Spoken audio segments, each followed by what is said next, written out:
Ucrania y Rusia confirman un alto al fuego temporal para abrir corredores humanitarios. El asesor presidencial ucraniano Mikhailo Podolyak aseguró que Ucrania y Rusia llegaron a un acuerdo para un alto al fuego temporal por motivos humanitarios. Todo dentro de las negociaciones que se mantuvieron en la tarde de este jueves, informa la agencia EFE. La segunda ronda de negociaciones ha terminado. Desafortunadamente, los resultados que Ucrania necesita aún no se han logrado, pero hay por lo pronto una solución para la organización de corredores humanitarios, escribió el señor Podolyak en su cuenta de Twitter. El objetivo del acuerdo es organizar estos corredores para la evacuación de la población civil de Ucrania hacia otros países. Estamos viendo escenas. Este jueves se celebró la segunda ronda de negociaciones entre Rusia y Ucrania en la frontera de Bielorrusia.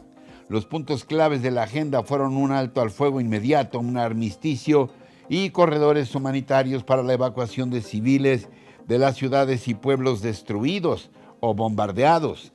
El desenlace de esta segunda reunión, celebrada justo una semana después de haberse iniciado la guerra entre Rusia y Ucrania, vino después de una jornada caracterizada por el incremento de los bombardeos rusos en el país vecino. El alto al fuego era uno de los objetivos de Ucrania para salvaguardar la vida de civiles principalmente castigados en este conflicto bélico. Vamos a tener más información sobre la situación allá en Ucrania un poco más adelante. ¿Qué tal? Qué bueno que están con nosotros en el noticiero más veloz del planeta. 10 a las 2, información a ritmo digital. La ONU, sobre la repudiada decisión del gobierno de la 4T de cancelar el programa Escuelas de Tiempo Completo, afectando a 3.600.000 niños.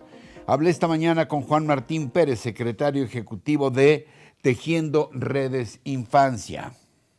¿Cuál tu opinión sobre esta cancelación que nos ha sorprendido a todos, ingratamente por cierto, de parte del gobierno de la 4T vía la Secretaría de Educación Pública? Mira, Ricardo, creo que esta decisión que tomó el gobierno federal tiene la misma implicación en términos del daño que las estancias infantiles.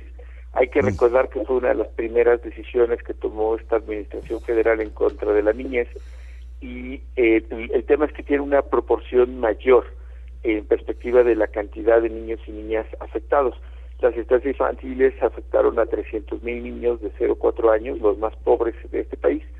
Esta decisión afecta a 3.6 millones de niños, niñas y personas adolescentes.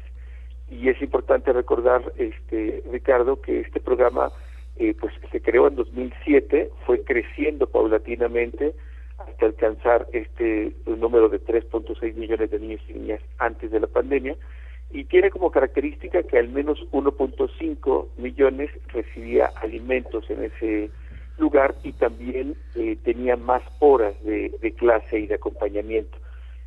Sobre todo la mitad de estas escuelas de tiempo completo, más de 27,000 establecimientos se tenían registrados, estaban la mitad de ellas en zonas de alto peligro o de alto riesgo. La evidencia, y por lo cual se creó este programa en México, que es una experiencia internacional, es que permite abatir 3 temas claves. El primero y más importante es el aprovechamiento escolar. Los niños y niñas mejoran su calidad académica. Segundo, es un tema de protección. Recordemos que muchas, al menos una tercera parte de las familias están encabezadas por mujeres o jefas de familia. Esto implica que cuando ellas tienen que ir a trabajar por la sobrevivencia, sus hijos e hijas se quedan solos. Este programa precisamente ayudaba a que pudieran tener acompañamiento y no estar solos en zonas de alto peligro. Y un tercer componente, pues sin duda tiene que ver con la alimentación a 1.5 millones. Y esto les permite, pues no solamente mejorar su desempeño escolar, sino también su propio desarrollo físico. La 2. La cancelación de escuela de tiempo completo implica que 1.500.000 niños dejarán de recibir un alimento por día. Sobre sus efectos hablé con quien más sabe del tema en nuestro país, la doctora en nutrición Julieta Ponce, directora del Centro de Orientación Alimentaria, el COA. De acuerdo a lo que tú sabes por el tipo de alimentos que se les venían dando, ¿de qué manera esto afectará a estos niños y su desarrollo? No lo sé, tú dinos. Sí, Ricardo, bueno, también decirte que de estos más de 3 millones de niños que estaban inscritos a este programa, 1.3 millones de ellos eran quienes estaban recibiendo alimentación. Sí. Y que esto nos vamos a basar en lo que se predispuso en el Instituto Nacional de Salud Pública, porque tampoco tenemos mucha información sobre qué tipo de alimentos en realidad se estaban consumiendo. Estos alimentos en las escuelas básicamente consistían de una comida de 4 elementos. Era una entrada, que podría ser una sopa, ensalada, verduras, un platillo fuerte de vegetales, cereales, frijoles u otra leguminosa, alimentos de origen, fruta fresca y agua simple. Básicamente eso era lo que se pedía, y en general puedo decirte que corresponde al 30% de las calorías requeridas por cada una de las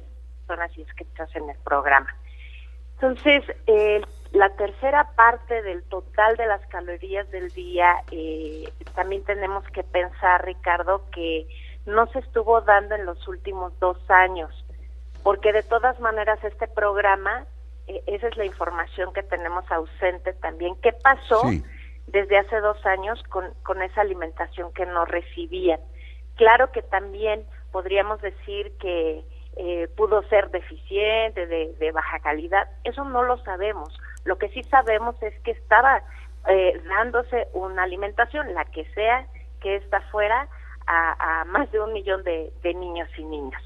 ¿Qué pasó? Al hacer falta estas calorías, si las familias no pudieron sustituirla de forma inmediata, automáticamente se deja en vulnerabilidad a una población que está creciendo, que pudo haber deteriorado sobre todo la alimentación en casos que ya tuvieran algún problema preexistente. Por ejemplo, pensemos en niños y niñas que ya vivían con anemia, que tenían deterioro en el crecimiento. Y aquí sí, Ricardo, hay que pensar que sobre todo los componentes que tienen proteínas y calorías, al hacer falta, sí pueden desacelerar el crecimiento, que sabemos que esta es una desnutrición crónica. La 3. A 8 días del inicio de la invasión de Rusia a Ucrania y hasta antes del alto al fuego recién pactado, cae la ciudad de Jersón, al sur de Ucrania, bajo el control ruso, mientras Mariupol continúa bajo el fuego del Ejército Rojo. Jersón es un enclave estratégico por la salida de Ucrania al Mar Negro. Con la toma de esta ciudad y el aislamiento de Mariupol, Rusia trata de establecer una conexión entre la península de Crimea y las regiones de Lugansk y Donetsk. Si Rusia logra controlar Mariupol, de acuerdo a observadores internacionales, se encaminará hacia las 2 ciudades portuarias más importantes que Ucrania aún mantiene bajo su control: Mykolaiv, que ya está siendo atacada, y Odessa, una ciudad bellísima, por cierto, cerca de la frontera con Moldavia, pero que todavía está en la línea de fuego. En tanto, en el norte, en Kiev, el ejército ucraniano dinamitó los principales puentes de entrada a la capital con el afán de dificultar el acceso del largo convoy ruso que se dirige a la metrópoli ucraniana. La ACNUR anunció que ya se registran 1 millón de refugiados ucranianos en Polonia, República Checa y Rumania. La situación se vuelve apremiante para la población civil en Kiev, la capital, por la falta de alimentos, agua y medicinas. De manera paralela, el avión de la Fuerza Aérea Mexicana salió de Rumania con 138 personas y una mascota. A las 7 de la mañana, hora de la Ciudad de México, cargó combustible en Shannon, Irlanda. Hará otra escala en Canadá y llegará en la madrugada de este viernes a la Ciudad de México. La 4. Un sismo de 6.2 grados con epicentro en el sureste de Veracruz se registró la mañana de este jueves a las 8:40 horas. Temblor que sorprendió al presidente Andrés Manuel López Obrador en plena conferencia de prensa, su mañanera, por la activación de la alerta sísmica. Rápidamente fue desalojado, salió en dirección del patio central de Palacio Nacional, mientras que absurdamente se pidió a los reporteros y youtuberos que se sentaran, que no salieran, que se esperaran un rato, que permanecieran tranquilas. Mediante un altavoz se les dio esta orden, para mí absurda. Hasta mucho después abandonaron el salón Tesorería rumbo a la Fuente Pegaso, ubicada en el centro del patio central. Al reiniciarse la conferencia matutina, López Obrador informó sobre el saldo del sismo y que ya había hablado con 2 gobernadores, de Oaxaca, Alejandro Murat, y de Veracruz, Cuitláhuac García. Hablé por teléfono con el gobernador de Oaxaca y con el gobernador de Veracruz, y hasta ahora no tienen información de daños mayores. Sin embargo, se está buscando toda la información. El reporte aquí en la ciudad es que no hubo daños graves, no se sintió mucho. Bueno, pues en ese momento ya se dio por terminada la conferencia para atender las emergencias que pudieran suscitarse por el sismo. Más tarde el Servicio Sismológico ajustó la magnitud en 5.7 grados.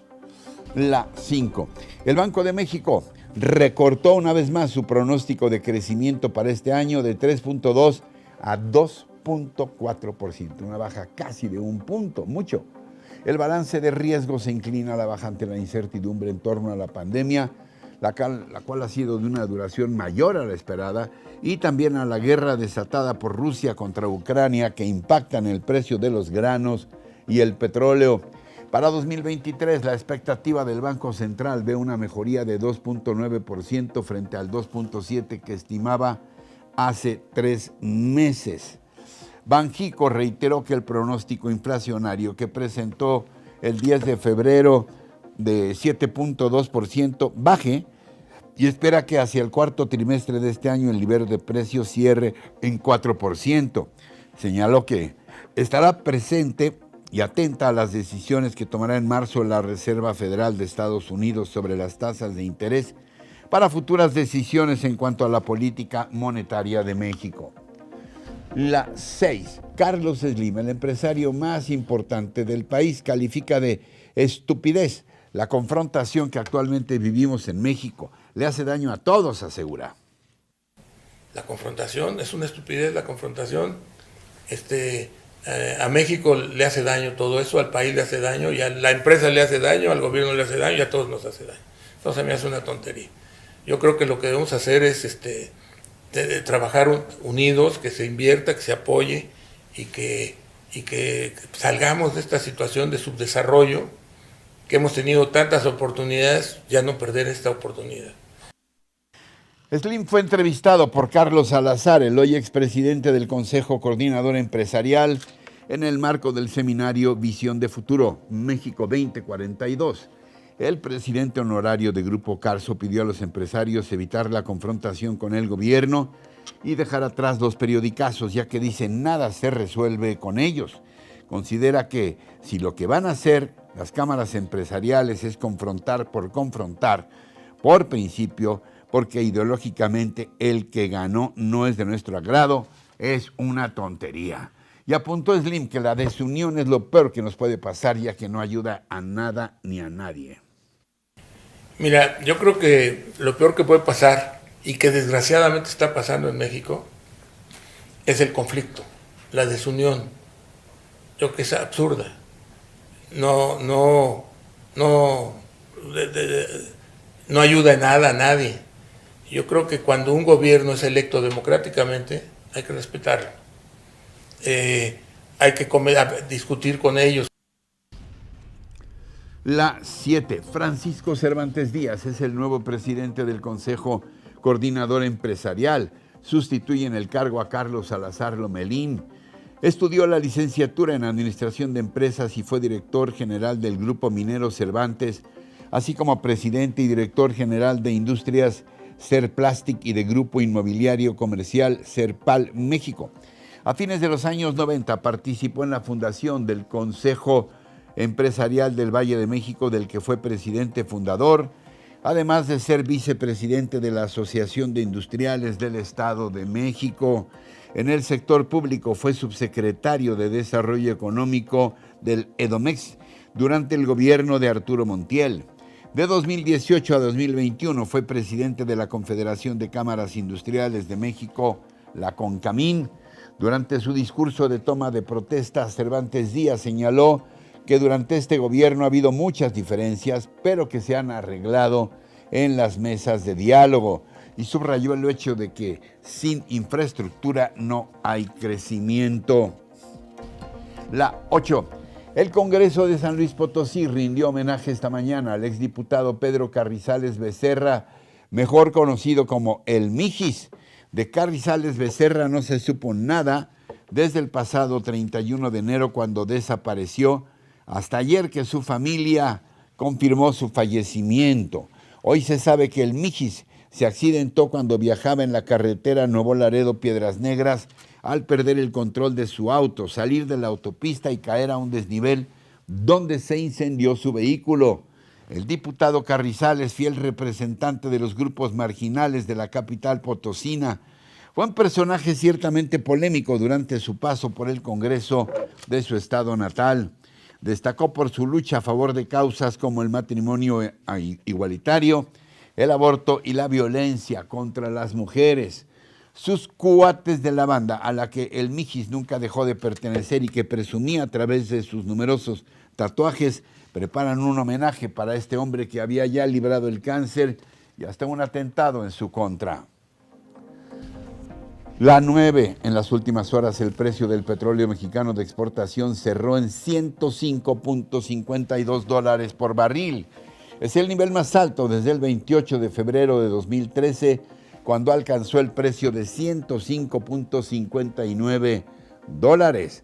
El gobierno federal proyectó un precio en el presupuesto de 2022 de $55.1 por barril, por lo que hay un excedente de $50 por barril que ayuda a bajar las presiones económicas a la hacienda pública, es decir, lo estamos vendiendo al doble de lo que se había considerado. El precio de referencia petrolero West Texas se cotizó en $110.60 por barril en el mercado internacional, un nivel no visto desde el 7 de abril del 2011, cuando tocó los $110.30. La causa principal del aumento del barril de petróleo es por una baja en las inversiones en activos petroleros rusos a causa de las sanciones globales contra el gobierno de Putin y que impactan una baja en la exportación petrolera de Rusia. Antes de la guerra, los rusos exportaban entre 4 y 5 millones de barriles diarios. La 10. ¿Han escuchado ustedes hablar de el agua inteligente? Originalmente se lo conoce como Smart Water y hoy está convertida en una herramienta muy valiosa para dar con los atacantes de las víctimas de violencia de género. Se trata de un líquido forense, así como lo oyen, que permanece en la piel humana hasta por 6 semanas y en la ropa por mucho tiempo más. ¿Cuál es la idea? Marcar a los atacantes con esta agua para dar finalmente con ellos. La policía británica ha puesto a prueba este sistema, que incluye un kit en el que podemos encontrar un aerosol de mano, un gel para aplicar a los pasaportes y a los picaportes y las puertas, y un mecanismo automático que despide un chorro de líquido si alguien se aproxima a la casa. La persona que es rociada con la Smart Water o que tocó alguno de los elementos en los que estaba el gel quedará marcada en la piel por más de que se lave, y aunque ya no aparezca, porque aunque el líquido es invisible a simple vista bajo la luz ultravioleta usada por la policía, se torna fluorescente. Muchos hombres que han sido denunciados por sus parejas por violencia doméstica suelen buscarlas, ir a molestarlas a pesar de contar con órdenes de restricción. Esta nueva medida puede hacerlos pensar si vale la pena acercarse a sus exparejas, ya que pueden quedar marcados y hallados por la policía y terminar presos por violar la orden de alejamiento. Smart Water está compuesta de una combinación de elementos raros que no se pueden encontrar en el estado natural en ninguna parte del mundo. Y cada botella tiene una cantidad diferente de estas partículas, por lo que cada lote es único, lo que significa que se puede identificar categóricamente el lote de dónde vino el líquido. Así que, señores, piénsenlo bien si no quieren terminar marcados o en la cárcel. Y así muy húmedos y comprometidos con las causas de ellas, que son también las nuestras, llegamos al final del día de hoy. Recuerden que tenemos una cita de lunes a viernes en 10 a las 2 y en todo momento con nuestros contenidos completitos en nuestras redes sociales y por supuesto aquí en nuestra página rochainforma.com. Hasta entonces, hasta siempre.